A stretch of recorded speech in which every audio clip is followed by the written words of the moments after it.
saya lahir besar di kalangan keluarga Muhammadiyah dan Aisyah. Bapak saya adalah pimpinan daerah di Muhammadiyah. Mama saya adalah pimpinan dari Aisyah. Dari pondok saya di SMP, mulai dari kelas 1 sampai kelas 3 inilah. Kemudian saya sudah pernah mengenyam antara ilmu dunia dengan ilmu akhirat.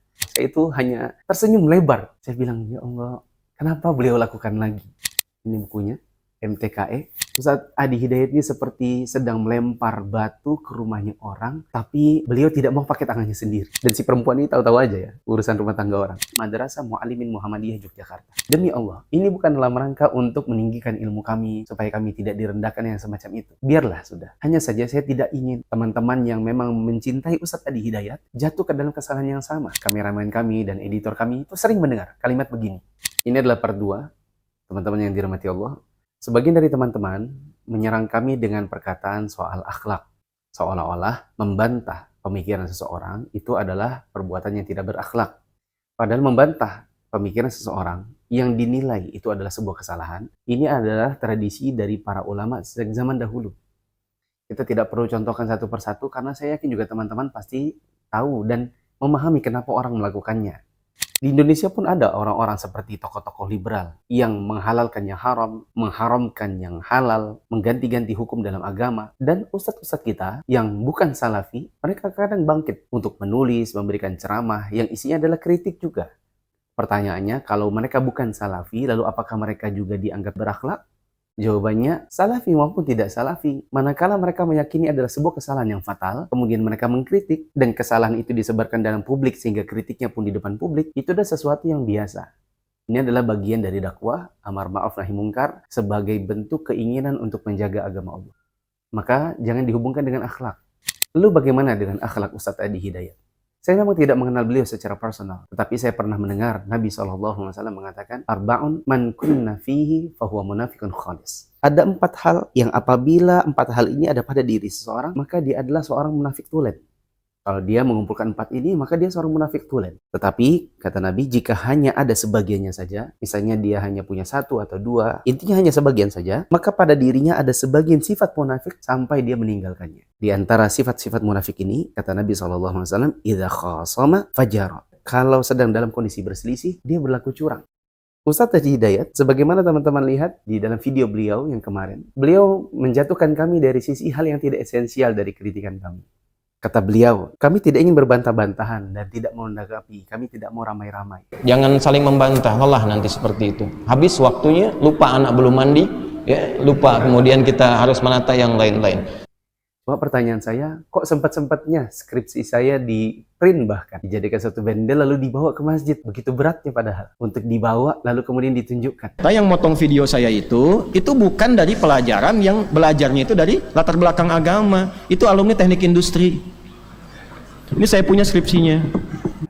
Berarti kan sebenarnya bukan hanya untuk tidak mau berbantah-bantahan, tapi memang ada tujuan khusus, ada indikasi khusus ketika skripsi S1 kami harus di-print.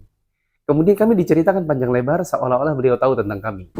Alumni UII masuk di UII.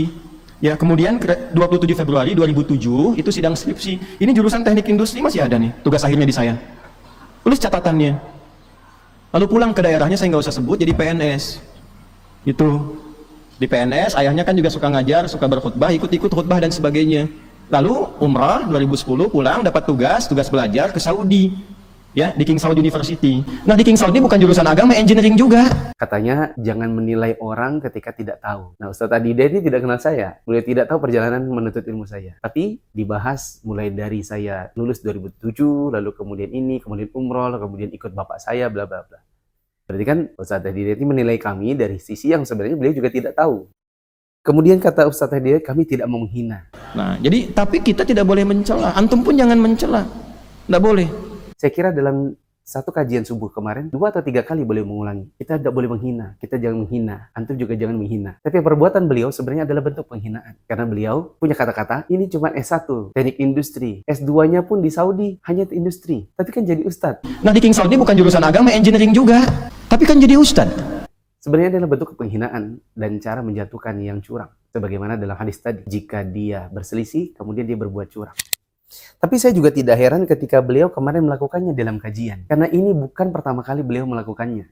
Saat kemarin beliau melakukannya di kajian, saya betul-betul demi Allah, saya itu hanya tersenyum lebar. Saya bilang, ya Allah, kenapa beliau lakukan lagi? Pada di 2017 saya sudah kritik buku beliau, ini bukunya, MTKE, yang di dalamnya beberapa kali beliau itu offside, keluar dari jalur diskusi dan mendivert orang untuk melakukan hal-hal yang sifatnya adalah penghinaan, bahkan tuduhan.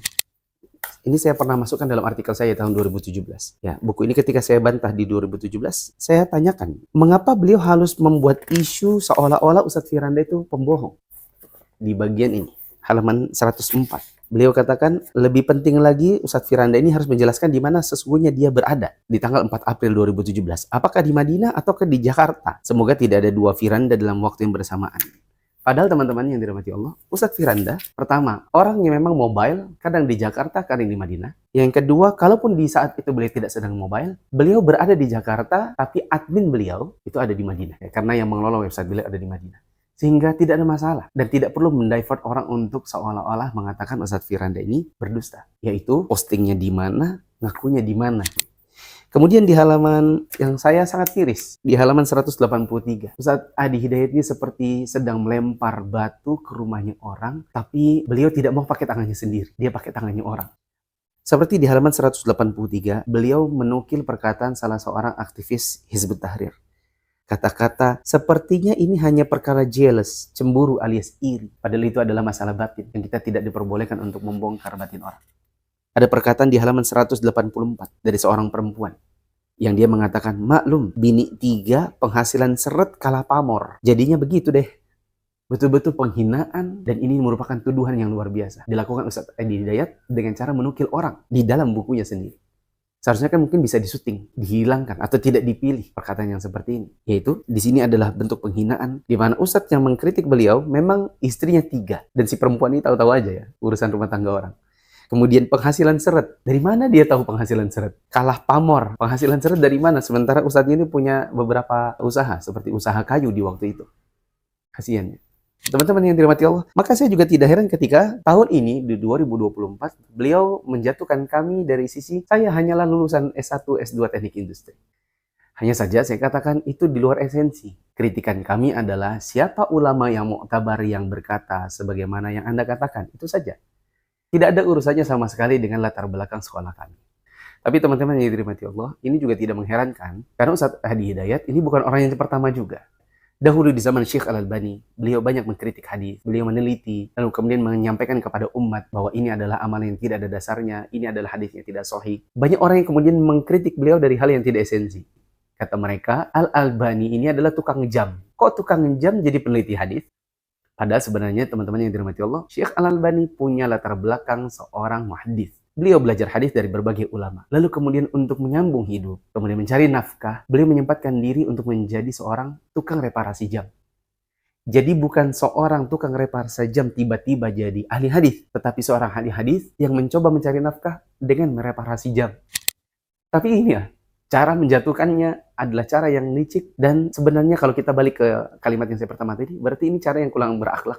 Ya, mengkritik orang dari sisi kesalahan itu bukan tidak punya akhlak, justru membantah dengan cara yang licik itulah yang tidak punya akhlak. Teman-teman yang dirahmati Allah, demi Allah, saya tidak bermaksud untuk mengangkat diri saya. Saya ini jauh di mata Allah. Teman-teman yang dirahmati Allah, saya lahir besar di kalangan keluarga Muhammadiyah dan Aisyah. Bapak saya adalah pimpinan daerah di Muhammadiyah. Mama saya adalah pimpinan dari Aisyah. Kami sedari kecil sudah diperkenalkan tentang bagaimana kita menjalankan agama yang sesuai dengan sunnah dan menjauhi yang namanya TBC, tahayul bid'ah khurafat. Untuk menjaga diri saya dan agama saya, maka orang tua saya menyekolahkan saya di Madrasah Mu'allimin Muhammadiyah Yogyakarta. Kita menyingkatnya M3IN. Di Madrasah Mu'allimin Muhammadiyah Yogyakarta ini saya belajar. Cawu pertama saya ranking 2, cawu 2 dan 3 saya ranking 1. Lalu kemudian terpaksa orang tua saya narik saya, dipindahkan ke Balikpapan, dipindahkan ke salah satu cabang Gontor, dikarenakan alasan kesehatan. Mudir kami ketika itu, Ustadz Hamdan Hambali, beliau berpesan kepada ayah saya, karena anak ini berprestasi, karena sudah pernah mengangkat nama Mu'allimin Muhammadiyah Yogyakarta di dalam kancah perlombaan antar sekolah di Yogyakarta, di Provinsi Jogja. Maka kalau nanti anaknya sudah selesai dari perawatannya, kemudian kembali, maka kembali saja dan tidak perlu tes lagi. Ala kulli hal, saya pindah ke salah satu cabang Gontor di Balikpapan. Di cabang kantor ini, baik di rapot umum maupun di rapot agama, saya senantiasa ranking 1. Lalu di akhir kelas 3, ketika UAN, nilai kami katanya adalah nilai yang tertinggi dari seluruh MTS yang ada di Balikpapan. Dan kami mengangkat nama sekolah kami. Tapi kemudian karena sesuatu dan lain hal, saya tidak mungkin dan tidak mau lagi untuk melanjutkan di pondok. Saya pindahlah ke sekolah umum, yaitu SMA Negeri 1. Nah, teman-teman yang dirahmati Allah, dari pondok saya di SMP, mulai dari kelas 1 sampai kelas 3 inilah, kemudian saya sudah pernah mengenyam antara ilmu dunia dengan ilmu akhirat. Kami belajar ilmu agama, tapi kami juga belajar ilmu umum, yang di situ kami tetap belajar fisika, matematika, bahasa Inggris, biologi, dan lain-lain. Sehingga kami memang ada latar belakang dari SMP punya 2 background, yaitu background umum dengan background agama. Kemudian saat kami S1, kami diperkenalkan oleh sebagian teman-teman ke majelis ustadz kami, yaitu Al-Ustadz Ja'far Umar Tharib rahimahullah ta'ala. Kepada beliaulah kami banyak menimba ilmu agama, terutama dari sisi akidah. Allah kemudian mudahkan kami untuk S2 di Arab Saudi. Ketika itu kami ingin masuk ke S1 Syariah, hanya saja sebagian ustadz mengatakan, sayang kalau antum balik lagi ke S1 Syariah. Alasannya adalah karena umur. Ya, kalau antum sudah umur 25, 26, kemudian mau balik S1 lagi, khawatirnya nanti nggak bisa bawa istri. Sedangkan kalau antum langsung S2 saja, ya melanjutkan kuliah yang ada, insya Allah istri antum cepat bisa datang. Jadi nanti istri antum bisa ikut kuliah atau ikut sekolah. Nah, karena pertimbangan kemaslahatan, daripada saya S1 lagi hanya untuk ngejar kuliah syariah, tapi kemudian saya tidak bisa bawa istri sampai sekian tahun, karena ini cuma S1, tinggalnya di Sakan Tulab atau di asrama mahasiswa. Dibandingkan dengan S2, yang S2 ini insya Allah bisa lebih cepat bawa istri, supaya istri juga bisa sekolah. Pertimbangan yang lain dari teman-teman kami, bahwa kalaupun hanya untuk belajar agama, kita tidak mesti dari S1. Karena kita akan tinggal di Riyadh, di mana tinggal di Riyadh ini ada banyak hayya akibir ulama.